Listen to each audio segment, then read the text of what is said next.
예, 우리는 하나님께서 이스라엘 백성들과 언약을 맺으시기 위해서 수차례에 걸친 같은 말씀으로 경고를 하신 뒤에는 드디어 시내산에 하나님이 강림하셨고, 강림하셔서 하신 일이 오늘 말씀대로 그들에게 십계명을 주시는 그런 일을 하셨습니다.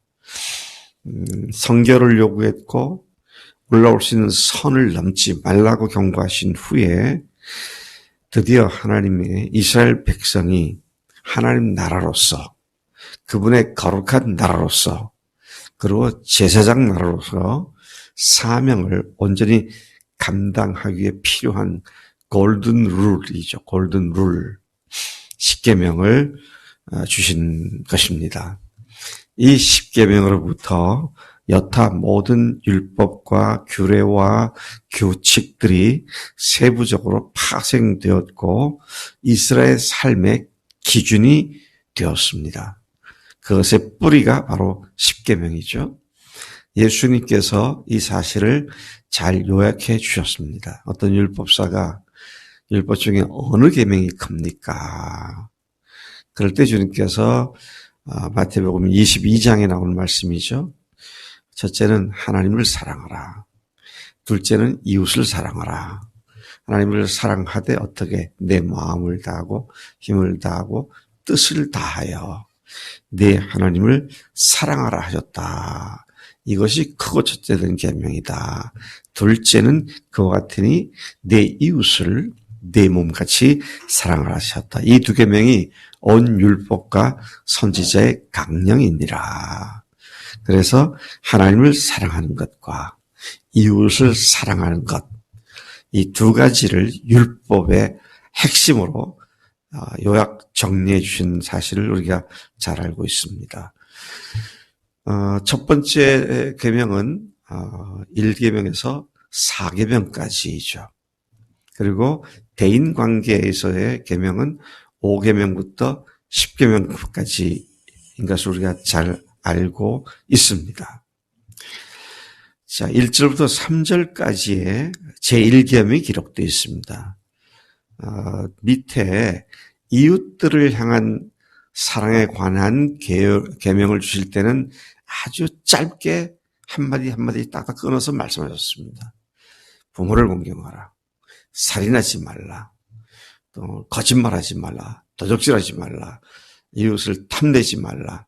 간음하지 말라. 이렇게 한마디로 탁탁탁 떨어뜨려서 말씀하셨지만, 그러나 1계명부터 4계명까지는 부수적인 설명을 하시면서 이 말씀을 주신 것을 보게 됩니다. 왜 그런가? 하나님이란 이름 하에 엉뚱한 신들을 만들어서 믿는 일들이 많기 때문에 내가 어떤 하나님이냐, 누구냐를 분명히 밝히시는데, 첫 번째 1계명에서 나는 너를 애굽 땅 종되었던 집에서 인도해낸 내 하나님 여호와다. 하나님께서 자신이 어떤 누구인지를 분명히 밝히시는데, 그 당신의 신분을 밝힐 때 이스라엘을 애굽에서 불러낸 자, 그 하나님이다. 그렇게 꼭 집어서 말씀을 하고 계십니다. 오늘날 너무나 많은 사람들이 하나님을 믿는다라고 말을 합니다. 근데 대개의 경우는 자기들 마음대로 규정해서 자기들 마음대로 믿는 하나님을 믿고 있는 것을 보는데, 이스라엘 백성들이 그렇게 하나님을 엉뚱하게 믿지 않게 하도록 하시기 위하여 내가 누구냐, 나는 너희를 애굽 땅에서 불러낸 바로 그 하나님이다. 그렇게 말씀을 하십니다. 오늘 우리가 믿는 하나님, 엉뚱하게 믿지 않는 바르게 믿는 하나님은 어떤 하나님입니까? 우리를 죄에서 구원하시기 위해 십자가에서 죽으시고 우리를 의롭다 하시기 위해서 다시 살아나신 그 하나님이신 예수님을 믿는.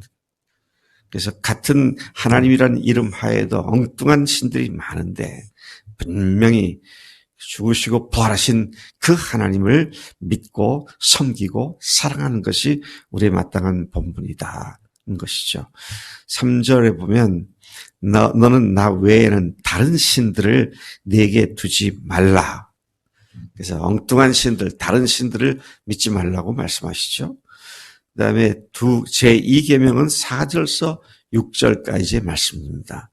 너를 위하여 새긴 우상을 만들지 말고, 하늘에 있는 것이나 땅 아래에 있는 것이나 물속에 있는 거나 어떤 피조물들의 형상을 만들어서 그걸 섬기는 일을 하지 말아라. 우상을 만들지도 말고 숭배하지 말아라. 그것에 절하지 말고 섬기지 말아라. 그러면서 하나님께서 뭐라고 하셨습니까?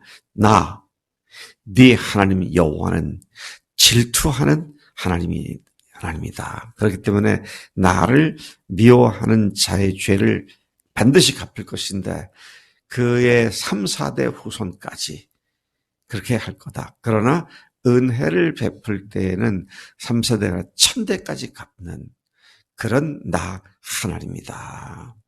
그래서 나 외에 다른 어떤 신들을 두지 말고 우상도 만들지 말라. 그렇게 말씀하십니다. 여러분, 질투하는 것은 긍정적인 것보다는 부정적인 의미를 많이 갖고 있죠. 근데 하나님께서 그런 반응을 아시면서도 나는 질투하는 하나님이다. 왜 그렇습니까? 질투는 사랑하기 때문에 생겨나는 겁니다. 사랑하지 않으면 질투도 없어요. 하나님께서 우리를 얼마나 사랑하시는지 질투하는 하나님이다라는 말씀으로 우리를 향한 사랑을 표현하고 있는 것을 보게 됩니다. 세 번째 계명은 7절에 나오죠. 제3계명. 너는 내 하나님 여호와의 이름을 망령되이 부르지 말라. 여호와는 그의 이름을 망령되게 부르는 자를 죄 없다 하지 아니하리라. 하나님의 이름을 망령되이 일컫는 게 뭐냐? Call his name. 그분의 이름을 부르는데 in vain이란 말은 의미 없이 부르는 것. 아무 때나 그냥 말을 갖다 이름을 부르는 것. in vain이라면 의미 없이 뜻없이 부르는 것. 그런 말씀이죠. 제가 미국에 처음 갔을 때 미국 사람들이 하나님 이름을 망령되이 부르는 게 많더라고요. 놀라운 일이 생겼거나 좋은 일이 생기면 gosh라고 말하고, oh my God 그러고, 또 욕할 땐 Jesus Christ 그러고, 어떻게 예수 그리스도를 아주 쌍욕으로 그렇게 사용하는지 모르겠더라고요. 근데 여러분, 우리가 주님 앞에 주님의 이름을 부르면서도 그래서 주님께서 하신 말씀이 나더러 주여 주여 하는 자마다 다 천국에 들을 것이 아니라 다만 하늘에 계신 내 아버지 뜻대로 행하는 자라야 천국에 들어간다.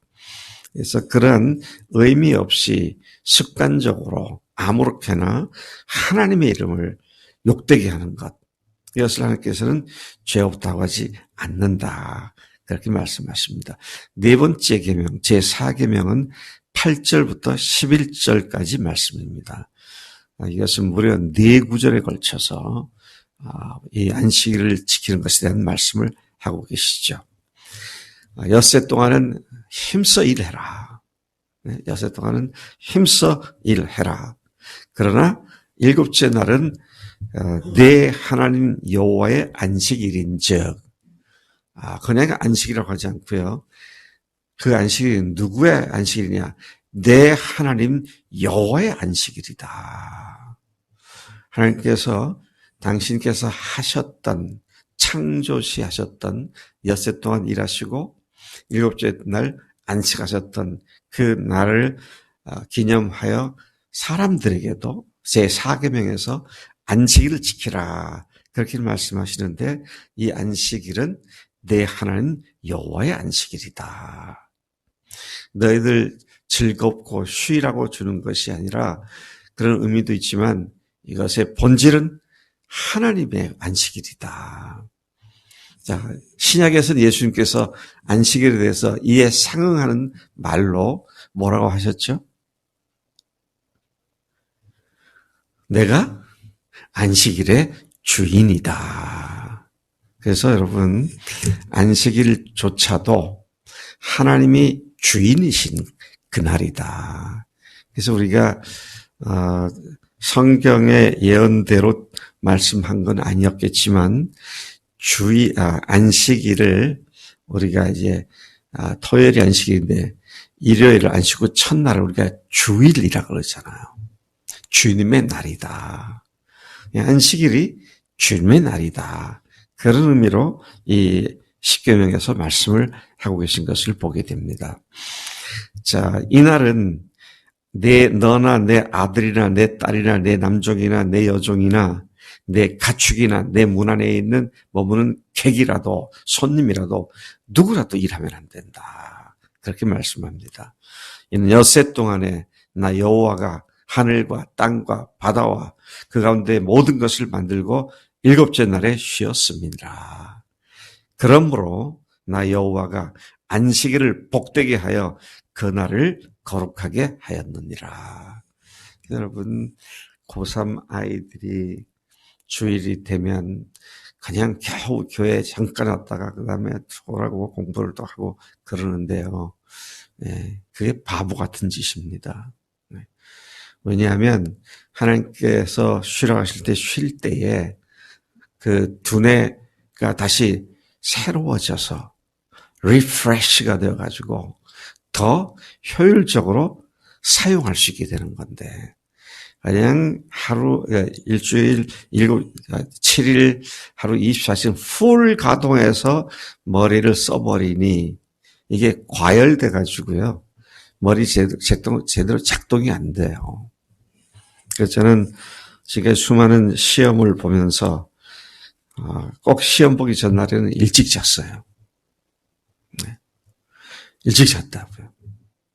그러니까 시험을 잘 볼 수가 있게 되더라고요. 여러분, 이것은 우리가 고3 아이들, 또 앞으로 고3 될 아이들, 부모들, 그냥 주일날 교회 안 보내고, 학원 보내고, 네? 그날도 죽으라고, 공부만 하라고 그러고. 아니에요. 고3 아이들이 가장 많은 시간을 어디다가 쏟는지 아세요? 고민하고 있는 데다가, 고민한 데 시간을 쏟아요. 근데 주님을 딱 의지하고 살면 고민할 이유가 없죠. 그런 믿음을 우리 자녀들에게 잘 가르쳐야 마땅한 일이다 하는 것입니다. 이웃을 사랑하라는 계명은 5계명부터 10계명까지이죠.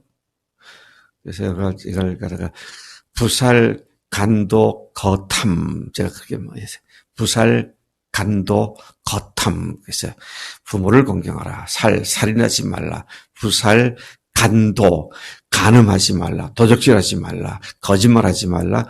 탐내지 말라. 부살, 간도, 거탐. 아주 간단하게 말씀하시죠.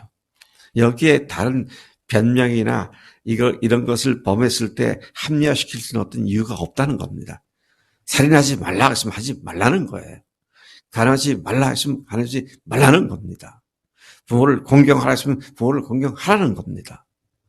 그런데 이런 것들을 범하면서 거기에다가 이런 말 저런 말로 변명하고 합리화하고 그렇게 하기 때문에 망하는 거죠. 하나님의 말씀은 이미 한마디로 딱 끝났습니다. 부살간도 거탐. 부살간도 거탐입니다. 부모를 공경하라. 살인하지 말라. 간음하지 말라. 도적질하지 말라. 거짓말하지 말라. 탐내지 말라. 네. 여러분 우리가 이 말씀을 그냥 그대로 다른 소리 하지 않고 그대로 순종하는 것. 이것이 하나님을 사랑하고 이웃을 사랑하는 사람들의 모습이다라는 것입니다.